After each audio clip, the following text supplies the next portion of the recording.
G'day Internet, welcome to River City Ransom Underground. My name is Andrew Russell and I'm the lead programmer on River City Ransom Underground, and in this show we talk about some of the technical features in the River City Ransom Underground engine. Now today we are going to go and have a little review of what I talked about in episode 8, which was about movers and separation. And in this episode I talked about how our moving objects are sort of 2D planes for sort of performance reasons mostly. Also, it sort of makes all of the logic a lot simpler. And so, even though this box is a 3D object that you can stand on and stuff, when it moves around, we think of it as like a 2D object. And one of the things that I showed in this episode was the fact that, whoopsie. Here we go. Okay, so one of the things I showed in this episode is that this crate, if you put it in the scene, if you pick up this crate and you place it down in the scene, it jumps back out. It separates itself from the geometry, and it does that, does that around these crates here at the back. It also does it, over here. If I put this crate down inside the wall, it jumps out of the wall, so it's not interpenetrating. And if I put on the, here's the 3D view, you can see, I can put the crate down in the wall, it hops back out again. If I come over here, I can do it over here, put it in the wall, and it hops back out again. So, I showed this off in episode 8. Whoops, I keep adding that car. I need to turn that off. I also showed something I showed in episode 8 that I think I'll show again because I've fixed a bug in it. See if I make a ridiculous stack of crates. Whoops. This tends to work a bit better now. If I stack a whole bunch of crates and I kick them, whoops. Most of the time it won't smack Alex in the face. I think I have a loop loaded? No, okay.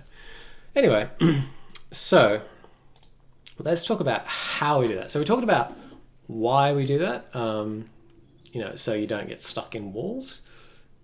When you're playing, you don't get objects stuck in the walls, you don't get other characters stuck in walls.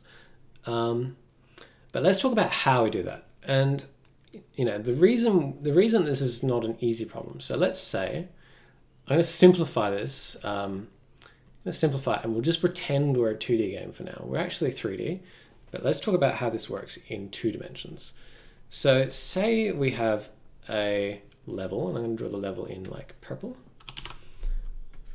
and it's made up of just this one box. And later on we'll talk about situations where we can have more, but we have this one box that represents the level. And if I somehow got a crate, which I'm going to represent with, let's go green. Let's make this really easy to see. I like lime. Okay. So say this, actually no, I'm going to go pink, just to make it so I can draw on top of this in other colors.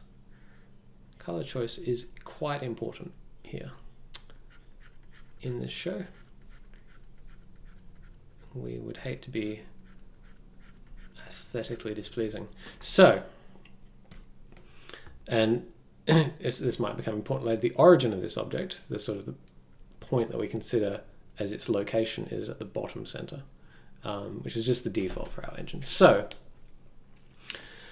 what we could do if we wanted to find a place for this pink box that's not inside the purple box is we could say, well, here's the region.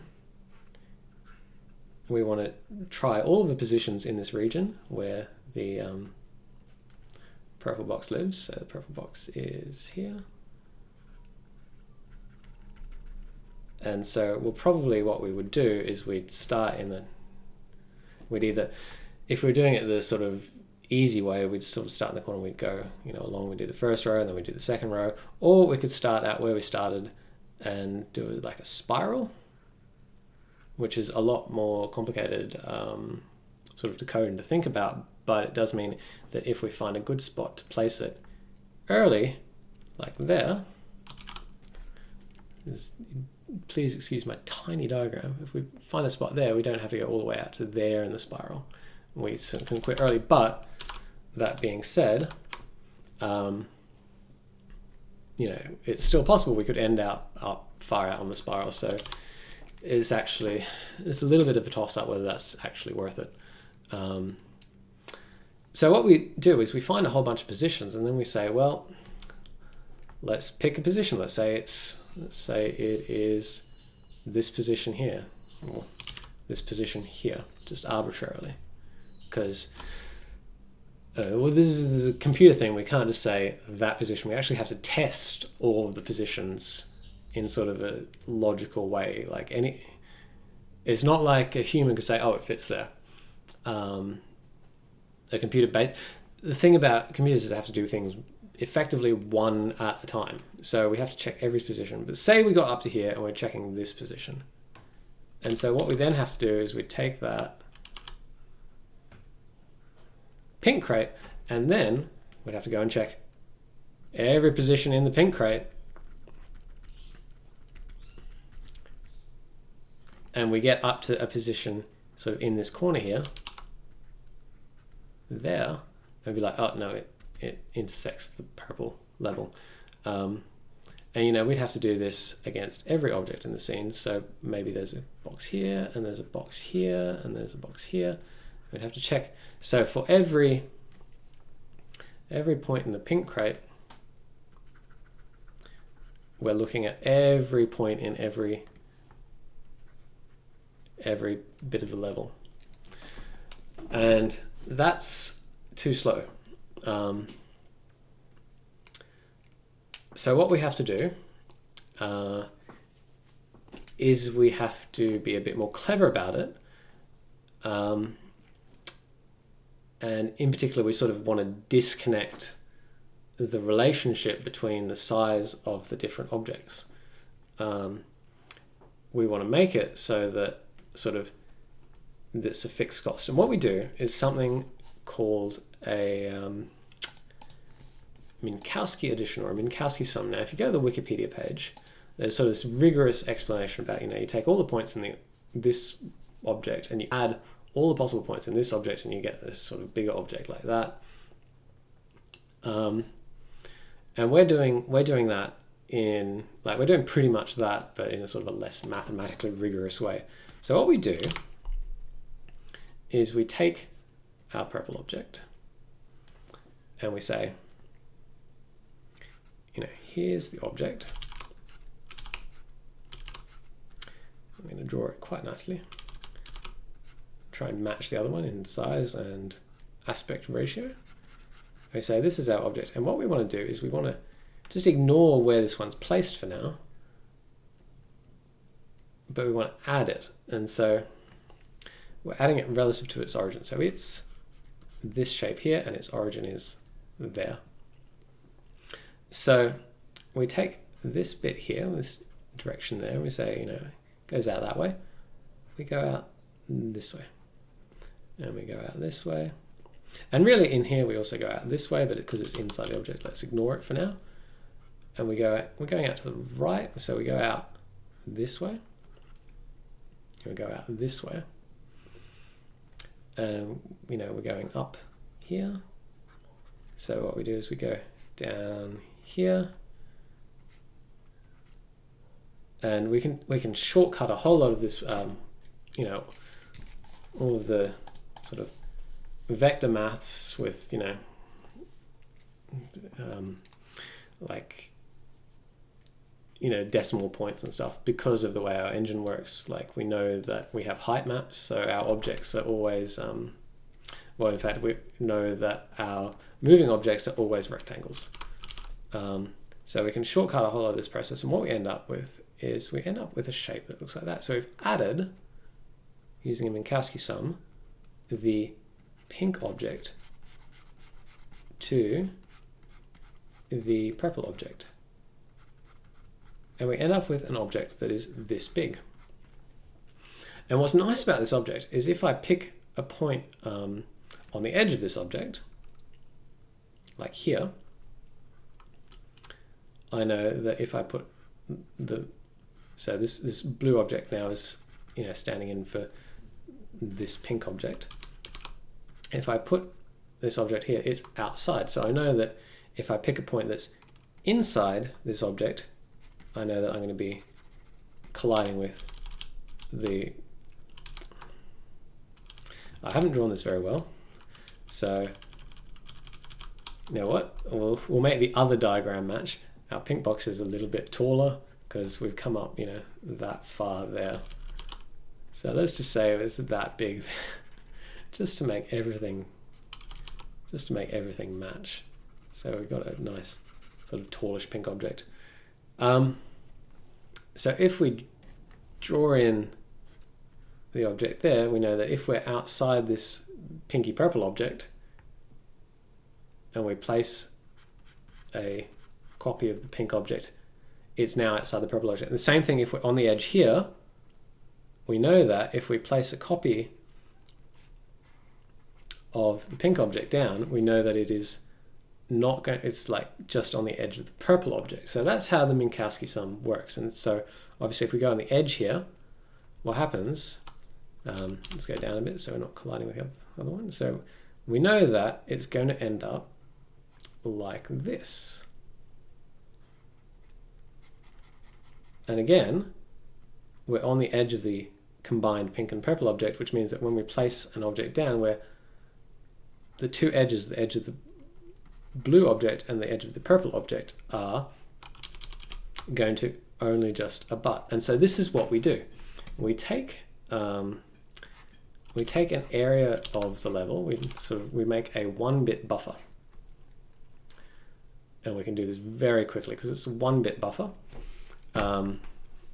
It takes a small amount of memory, and a lot of modern performance stuff is just keeping memory usage down and trying to fit as much as you can into the CPU cache as possible. Trying to keep the amount of memory that you're operating on at any given time quite small, so that the CPU is not sitting waiting, trying to pull stuff in from main memory. You want to be operating stuff that's sort of already loaded by the CPU into its much faster internal memory. So we make a 1-bit buffer, and we take every object in our scene and we draw it into this buffer, and at the same time using this Minkowski sum. So we say, we have the purple object, and when we write this purple object into this buffer, we then, draw around it like so. And the nice thing about this is we can use the same buffer for multiple objects. So it disconnects the spatial check from the number of objects in the scene. We can have another purple object here. In fact, let's make this a bit more interesting. We can have it here. And what happens is these intersect and they just like overwrite each other in the buffer, and it says, this area is full as well. And so what we end up with is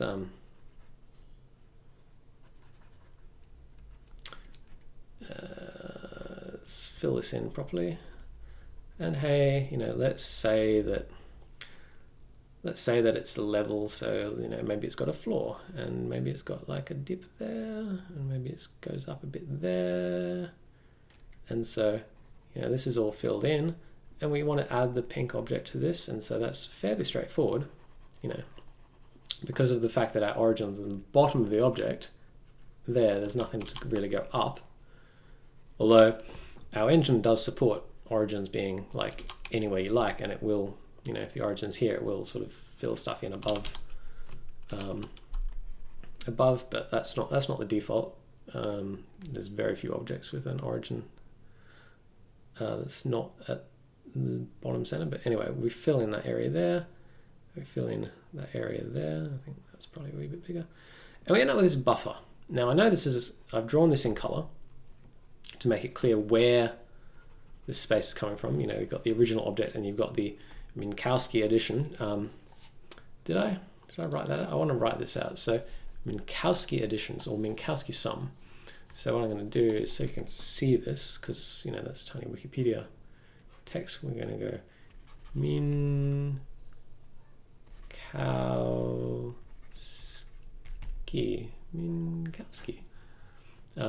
Just making sure I spell it correct. So if you want to look that up, that's what you were looking for. So that was a mathematician, a smart guy, sort of came up with this, and, you know, made it all mathematically rigorous. And then we, you know, sort of as engineers, I guess, use it in game development for precisely this sort of thing, because it's a useful technique. So we end up with this buffer, and this is a 1-bit buffer. 1 bit. So it's a 1-bit bitmap. So I know I've drawn this with 3 colors, but it's basically got 2 colors. So, you know, 1 bit is, you know, true or false, or on or off. You know, you got 1, 0, 1, 0, 1, etc. You know, it's binary. And so what we can then do is we can look at this buffer and we can say every location that is white is somewhere we can, or every location that's not filled, we can place our crate happily. So we could say, here's the origin, we're going to place it here. Or we could say, here's the origin, we're going to place it here. Or we could say, here's the origin, we're going to place it here. And as you can see, while we do intersect the pink section, we've placed it. We're not intersecting the purple. So you can see that, you know, there's no collision there. We're outside of the purple object. So that's why we do this. And then, so what we then do is we say, well, we've created this buffer, and when we make this buffer, we say, well, we center it around the object. So the object starts here, and the reason we had a problem is, you know, we drew that object in, and oh look, oh look, it's inside this purple object. We're colliding here. This section is an overlap. So we then say we're going to search this buffer, and because it's a 1-bit bitmap, it's all cache coherent. We can spin through this very quickly and just say, check every single position, because it's really quite tiny. We go there, all the way along to there, check the entire image. I'm scribbling all over my nice image. We check all along, and we say, give me the closest point to here, and we save that away. So it would be like, you know, we'll get here. Oh, this is a closer point. Oh, no, this is a bit closer. Oh, no, this is a bit closer. This is a bit closer, and so on. And then, you know, here is the closest point. Oh, we're getting further away. So we don't store these, and then we come along and we get to here. It's like, oh, that's the closest. And we keep going. We go. We get to here, and we like, this is the closest. And we say, right, well, that, when we finish the separation step, that is where we're going to put our box. So that's where we're going to move the box so that it ends up here, and it's outside all of these purple static objects in the level. And so that's exactly what's happening in the game. And I know I've closed that. Look around my microphone to find the icon, and run it again, just so you can see it. So while that's starting up, what we also do is we do like a layered approach. So that's because as you saw, here we go. It's going to take a little bit longer to finish starting. Here we go. So as you saw, if I spawn this box up, if I pick up this box and I put it inside here, you'll see it jumps forward. So we're actually not doing this in 2D. We are actually doing it in 3D. And the way we do that is we just basically do multiple slices, because this is so fast that we can do this multiple times to get the separation. And separation is a fairly rare event. Like if we were doing this for every object, every frame, we probably couldn't, but because, you know, is just one frame where something's inside, and we kick it back out, and now it's out of the terrain. It doesn't get triggered again, the separation phase. So what we do is say, all right, we've got that far out. Let's check layers that would be closer. So we go back into the scene and forward into or out of the scene on the z-axis. But we only do it by this much, because we know if this is the closest position in this layer, we know that any layers beyond there are going to be further away. So, you know, we only go out that far, and we only go out in these other layers, we only go out that far. So this buffer is dynamically sized.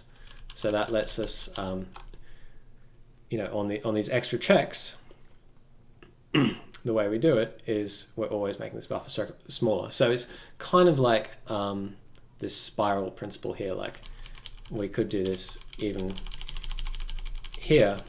We could just say we'll start here and we'll spiral around, and we'll pick the first point we find because that will be the closest. It's kind of like that. So we find the closest point there, and we try other layers that potentially could be closer, so we don't have to go all the way out there. Instead, we just go all the way out here, and we don't, on these other layers, we don't have to go all the way out there. We just go all the way out here. Just to check that on some other Z position, we're not, we